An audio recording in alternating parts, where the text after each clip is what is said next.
আবারও বিয়ে করতে চলেছেন রাশমিকা।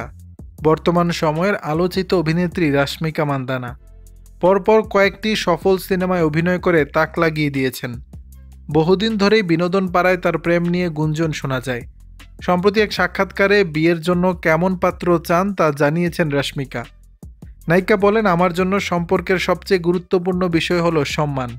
একে অপরকে সম্মান করা, যত্ন করা, পাশে থাকা সম্পর্কের সমীকরণ এতেই মজবুত হয়।